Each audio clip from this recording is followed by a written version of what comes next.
Vamos a retomar esta introducción excelente que ha hecho Ernestito. Sí. Dos apuntecitos muy rápido, seguro que Enrique. El primero es que, digamos, ese estallido productivo que planteaba el compañero y que definía la situación de Inglaterra a nivel mundial tenía que ver con el uso industrial de la máquina de vapor. Y para lo cual Inglaterra parecía diseñada a propósito, porque tenían carbón a rolete. Era un pueblo que tenía vínculos con todos los países del mundo, así que había robado tecnología de todas partes. Y al usar la máquina, la sustitución de Inglaterra por Estados Unidos tiene que ver con máquinas también. Digo, no solo con cuestiones ideológicas, que es la sustitución de la máquina de vapor por el motor a explosión, digamos. Y ahí empezamos otra etapa. Y los yanquis además habían logrado algo, que era la unidad nacional. Es decir, habían terminado su guerra de secesión, había ganado el norte, y el norte tenía bien claro los yanquis habían terminado su guerra de secesión, había ganado el norte, y el norte tenía muy definidas las cosas: industrialismo, expansionismo, conquista de todos los territorios que dieran materias primas y disputa mundial.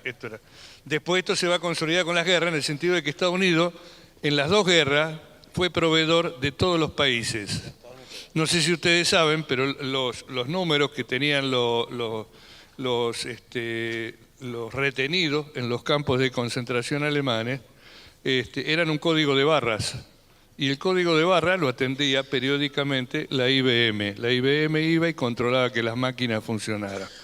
La Fanta, y con esto termino, se llamaba la bebida nazi, porque no estaba bien que Estados Unidos, estando en guerra con Alemania, le proveyera Coca-Cola. Entonces inventó una bebida para venderle a Alemania, que era la naranja Fanta. Es decir, esto explica algunos cambios también. Muy bueno. Y en los movimientos de América, del tiempo de Perón y de Getúlio Vargas, recordar que hubo una revolución en la cual el pueblo derrotó al ejército. Es la única que se produjo en América. Es decir, un pueblo que se levanta, desarma y destruye el propio ejército e impone un gobierno. Esto sucedió en Bolivia, es el primer gobierno de Paz Estenssoro. Después la traición de Cobos al lado de la de Paz Estenssoro va a ser una pavada, pero inicialmente esto pasó. Bueno, la verdad es que estos aportes a uno se le va mezclando muchas cosas, algunas pequeñas perlitas. Todo lo que es hoy el Caribe es negro porque los españoles que no tenían ahí demasiada población aborigen se la entregan directamente al resto de los países, a Inglaterra, a Holanda, a Bélgica, a Francia, porque tenían que llevar esclavos y los españoles, mientras tanto, explotaban las mitas y las encomiendas.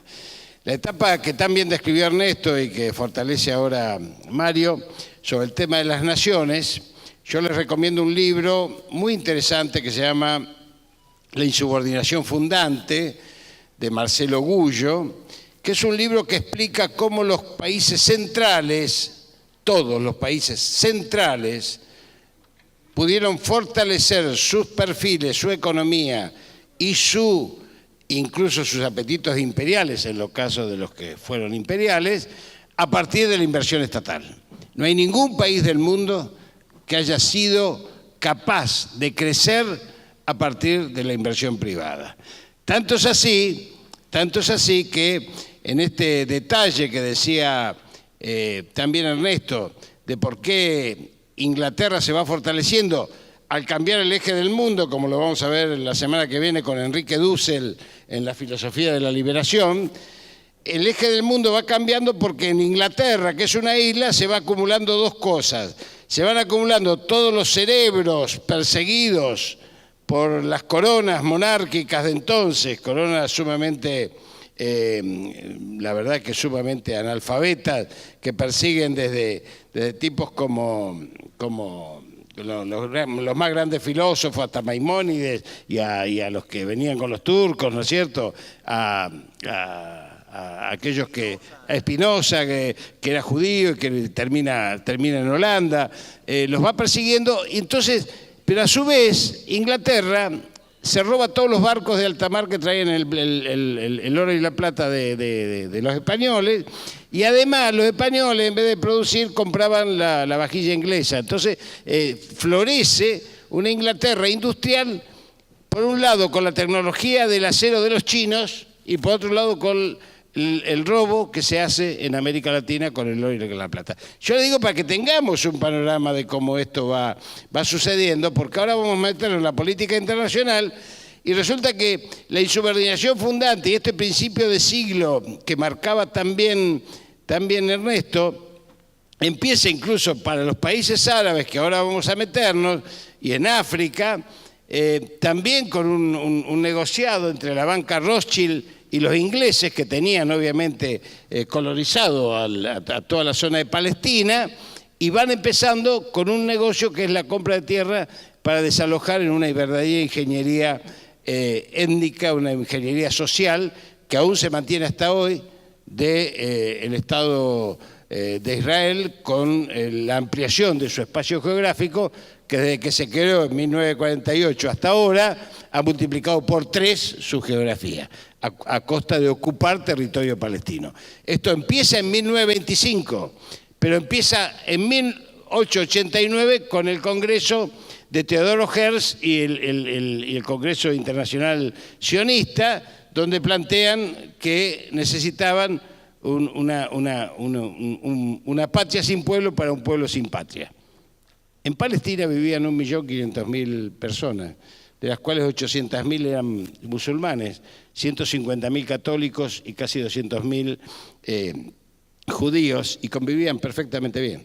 No era un territorio vacío, era un territorio absolutamente poblado. Sin embargo, la teoría de una patria sin pueblo para un pueblo sin patria, para el pueblo judío, funcionó, y esto provocó en 1948 la supuesta reparación histórica sobre el pueblo judío en el Estado de Israel, que en 1889 estaba planteando el Congreso Judío Mundial, el sionista, tanto en otros países como Uganda, por ejemplo, o como la Argentina. De ahí viene esta teoría de la sinarquía y qué sé yo. Digamos que ahí se realiza con un parecido muy grande, aunque la distancia es mayor, la negación de un pueblo, como en el sur de Latinoamérica, digamos. En los dos casos, el fundamento del poblamiento nuevo es que hay un desierto, digamos. Si la Patagonia era un desierto y por lo tanto vamos a ocuparla.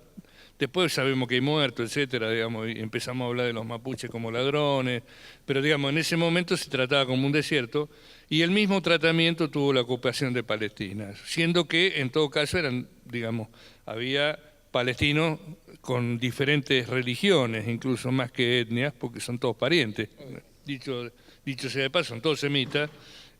Pero el fundamento de la ocupación, si uno lo busca, sobre todo en la época inglesa, es que es un desierto y que está bueno que se ocupe y que se fertilice, etcétera, etcétera. Esa teoría consolida en Naciones Unidas en 1948, cuando se plantea, lo que bien dice Mario, de que territorio libre de soberanía se planteaba cualquier territorio del mundo que tuviese menos de 1 habitante por kilómetro cuadrado. Esto es una determinación que obviamente después fue derrotada, ¿no?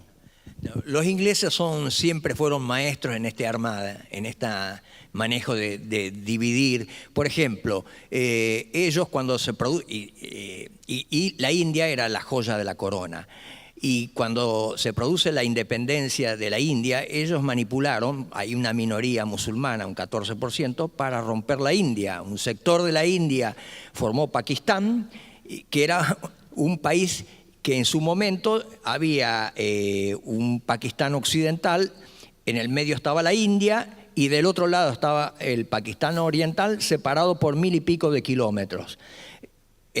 Creo que fue más o menos en la década del 70, el Pakistán oriental se independiza del Pakistán occidental y forma lo que hoy conocemos como Bangladesh. Pero ellos en todos lados dejan su cáscara de banana. Por ejemplo, en Cachemira, que es una parte de la India, está en disputa con Pakistán. Claro. Y, por ejemplo, acá en Venezuela, ellos ocupan la Guyana, lo que era la Guayana inglesa, y además se meten por la fuerza en una provincia que es la Guayana Esequiba, que es de Venezuela, y la adhieren a la Guayana inglesa. Cuando ellos se retiran, dejan ese conflicto. Lo mismo hacen con Belice, ¿no es cierto?, quitándole a Guatemala, ¿no es cierto?, una parte de Guatemala, y forman una república pequeñita que se llama Belice, y que tiene conflictos continuamente con Guatemala. Sí, son expertos. Bueno, no hablemos de las Islas Malvinas, ¿no? Bueno, ahora vamos a entrar en la política internacional y empezamos a hacer un recorrido de los últimos años. Para quien quiera estudiar bien la cuestión palestina, hay un libro que se llama La cuestión palestina, de Ilan Pappé, un francés que es el que mejor estudió la ingeniería social sobre el pueblo palestino desde el siglo XIX hasta la fecha. Ilan Pappé se llama el autor, Pappé, y se llama La cuestión palestina. La limpieza étnica. Bueno, me parece que estoy refiriéndome a ese. O sea que me parece que tiene los dos títulos. Se lo encuentra en la traducción. Puede ser el mismo. Por las dudas, fíjense, yo he leído uno solo que es bastante completo de ese tema. Bueno, vamos a empezar entonces con la política internacional. Esto de la política internacional, entonces, es una foto que todos los días nos cambia. Yo estaba viendo hoy la conferencia de prensa entre Macron y Trump y decía, esto no es lo mismo que ayer.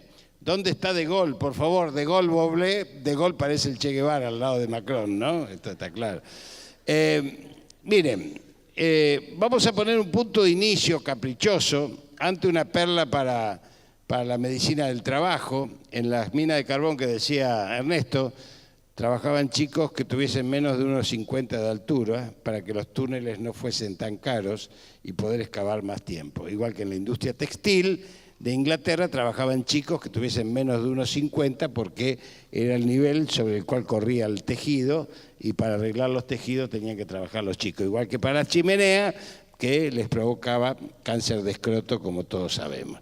Así que bueno, estas cosas de la medicina que después, cuando tengamos la parte con Daniel, seguramente la vamos a retomar, pero tiene mucho que ver esto con cómo fueron sacrificados los trabajadores en nombre del capitalismo a lo largo de la historia.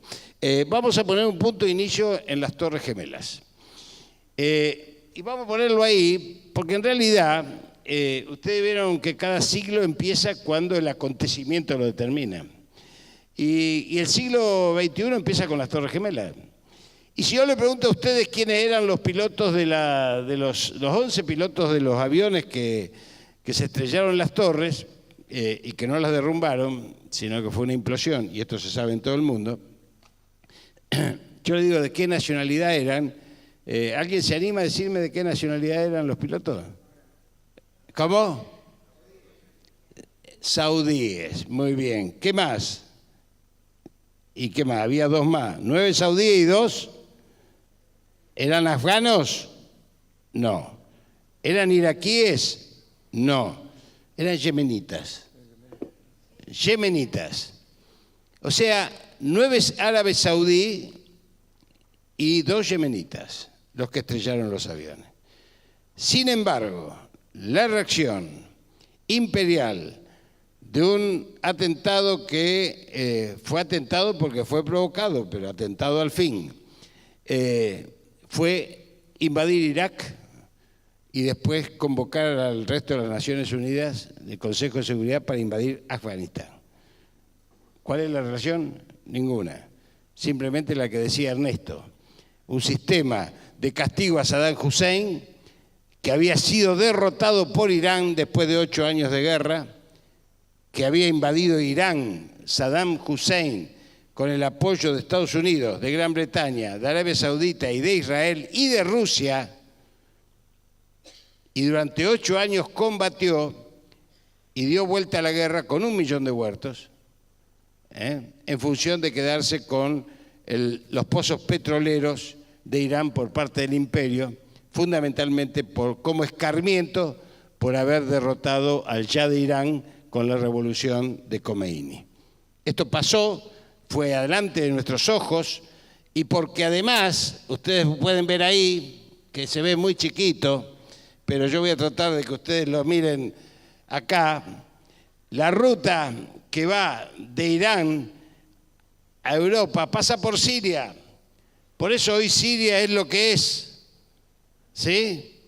Por eso los gasoductos pasan por ahí, pasan los barcos por el estrecho de Hormuz, que está acá en Siria, en Irán, perdón, en Irán, y pasan después al Mediterráneo a través de Siria.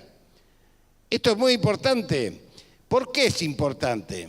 Porque a partir de ese momento, perdón, camarógrafo, lo voy a moler un poquito, porque a partir de ese momento vienen 2 cuestiones centrales desde mi punto de vista en la política internacional. Me voy a sentar para ayudar al camarógrafo. La primera de ellas, que se reinstala el tema del terrorismo, que alimenta absolutamente el tema del complejo militar industrial, que hoy nosotros denominamos bien con Daniel complejo militar industrial farmacéutico, porque ya se han hecho cargo los fondos de inversión de la mayoría de esas empresas. Y el complejo militar, para que ustedes tengan una foto de esta mañana,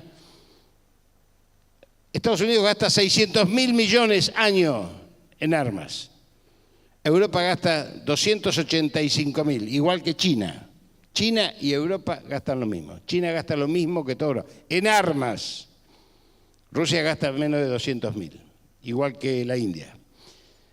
O sea que hay una asimetría, indudablemente, pero la alimentación de los conflictos militares no está exenta de la provocación de guerra para alimentar la maquinaria que produce mucho dinero. Es el segundo después del petróleo y el tercero son los medicamentos, como ustedes saben bien. Entonces, estamos frente a una situación donde por un lado se instala el tema del terrorismo que justifica este tipo de acciones y por otro lado estamos frente a otra situación que nosotros estamos padeciendo hoy también.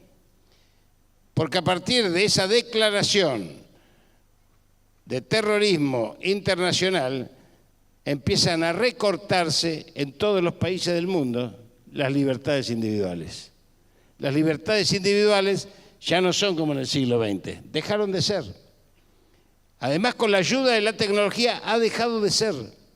Lo que conocíamos como libertades individuales hoy no existe.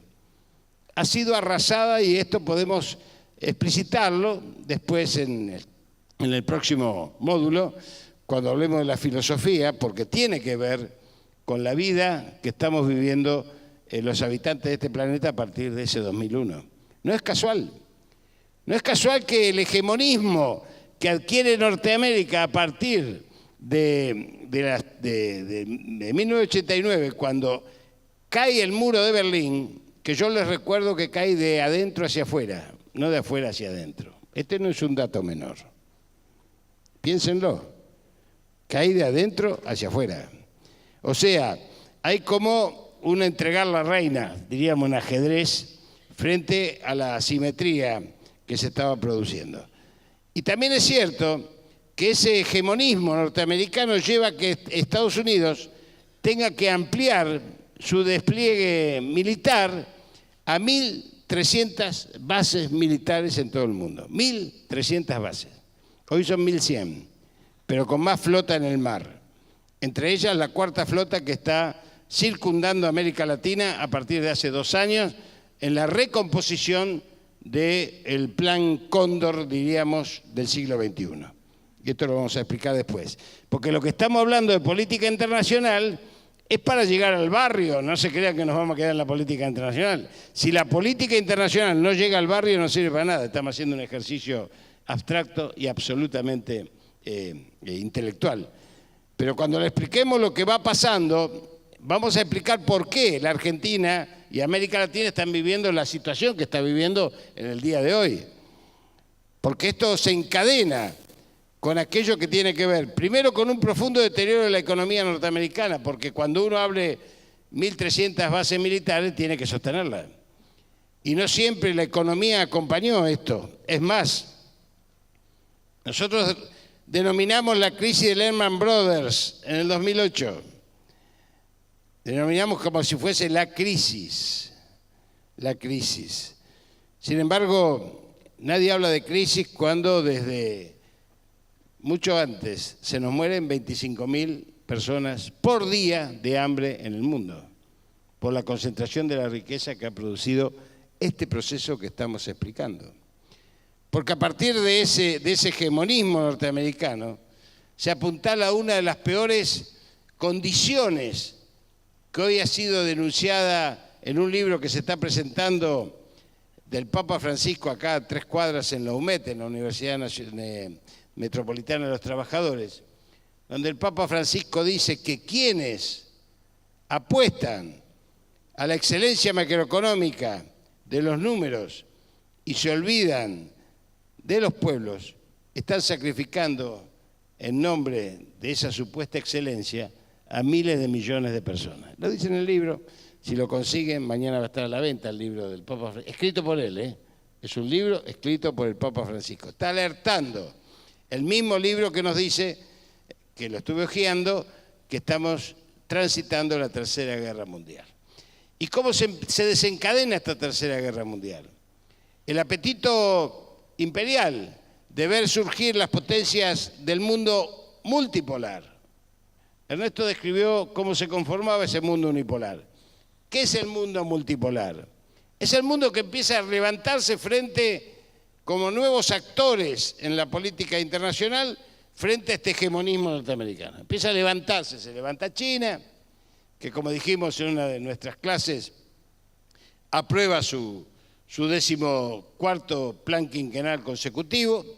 Se levanta Rusia, que empieza a conseguir un protagonismo superior. Se levanta India, que empieza desde otro lugar también, pero con gran protagonismo económico, a tallar en el ambiente internacional. Y por supuesto viene la etapa que bien describía Perón del continentalismo, donde los bloques continentales empiezan a hacerse fuertes en las negociaciones internacionales.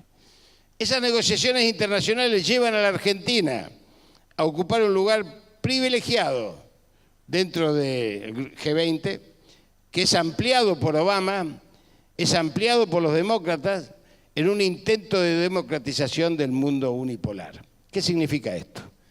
Parece una contradicción, ¿no? Que los norteamericanos quieran democratizar algo. Miren, los demócratas con buen criterio dicen, si nosotros nos encerramos sobre el mundo unipolar, exclusivamente sobre la prepotencia militar, vamos a quedar aislados. Pero si nosotros logramos que el G5 se transforme en el G20, vamos a conseguir socios en nuestros objetivos estratégicos. Esto ya es planificación, esto ya es parte de la estrategia de Estados Unidos.